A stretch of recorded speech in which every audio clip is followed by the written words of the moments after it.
Hey there, I'm Mark from Spectrum Pulse, and today we have from Epica Aspiral. I'm not sure how to quite describe the uneasy feeling I had going into this Epica album. Yeah, the truly awful album art did not help matters, and maybe some of it was linked to the oversaturated mixes of that pretty solid but largely overlooked 2022 collab EP, The Alchemy Project. But I was also hearing buzz that Epica were trying to add groove metal elements to their sound, and as one of the few symphonic metal acts that have not turned into drab slurry in the wake of modern mainstream metal prioritizing groove over melody the past 10 years, even keeping all the same production team, I was concerned. This was also their first album outside of an established larger conceptual framework for over a decade, but there were also 3 songs tied to the A New Age Dawn series that goes back to Design Your Universe, one of their best albums, and thus it's such a damn shame this feels like a frustrating misfire, a culmination of questionable trends running into one really bad pivot, easily Epica's weakest album in a long time. And let's not waste time or beat around the bush,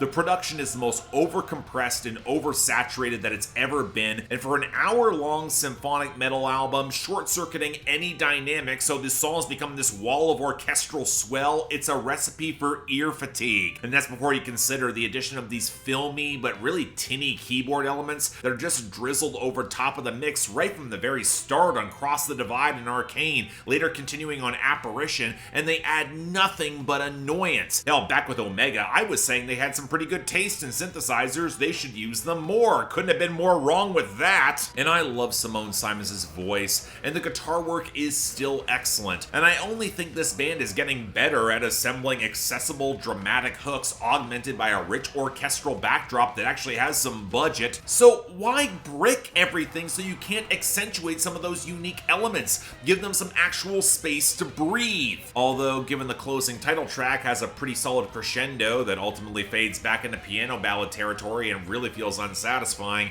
maybe that was a mixed blessing, but there are points where a more synth-heavy focus works. I really like how it drives the futuristic lead melody on the 2-step Fight to Survive the overview effect, but I'm also left thinking that more sparing blends of the synths could better accentuate them, or not leave, say, the drum kit sounding so smothered. Incidentally, that song is probably one of 2 that convincingly integrates the groove metal djent pivot, the other being the rugged gallop of Eye of the Storm, which, okay, if I'm gonna be fair to Epica, I understand their logic at trying this. At least it can help make some of the death metal elements a little bit more credible, sound a little bit more visceral, convincing in that lane, right? Well, sadly, it's best described as a half measure, getting some praise for modernizing the band's sound, as if this modernization hasn't been dragging every metal subgenre into the chugging morass for the past 15 years. And at worst, it isn't even done that well for it, especially if you're more familiar with djent or alternative metal or groove metal. Obsidian Heart has a really strong melodic hook.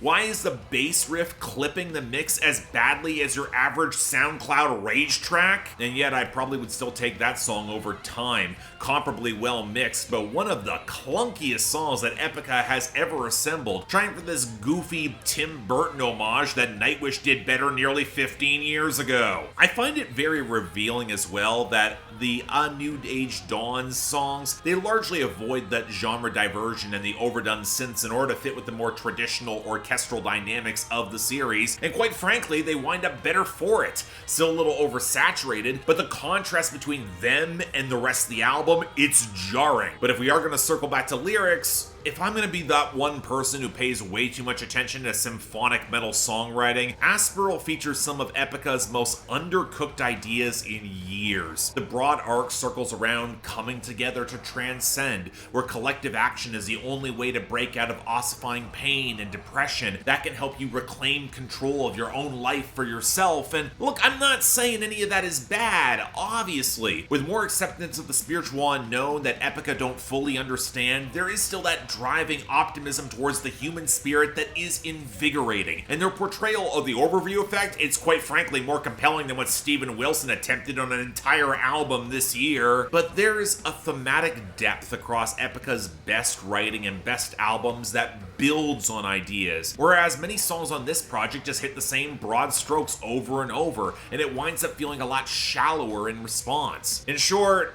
Look, outside of performance and a couple good hooks that really deserve better, this is a step back. It's still generally good because Epica has a high floor and Simone Simons, but the genre diversions don't pay off. Without more consistent depth, it's hard not to hear the writing slip into broad symphonic metal cliches, and there's just no excuse for the production to sound this rough. It's not like they changed teams. It's easily their worst album since Requiem for the Indifferent, and while they've skied out of that skid before, I can't say it wasn't a disappointment. It's better in pieces than as a whole. It's worth checking out for the New Age Dawn songs, but please, aspire to more. So yeah, thanks a lot for watching. If you want to see more, please be sure to like, share, drop comments, subscribe. I can imagine this might get some backlash from Epica diehard fans. Believe me guys, I really wanted to love this. I've been looking for some great symphonic metal this year, and yeah, this didn't work.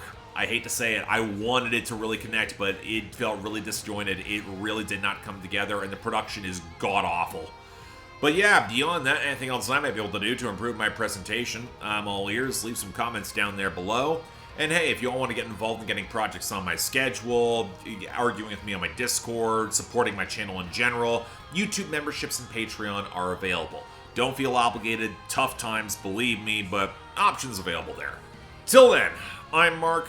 You're watching Spectrum Pulse, and I'll see you next time.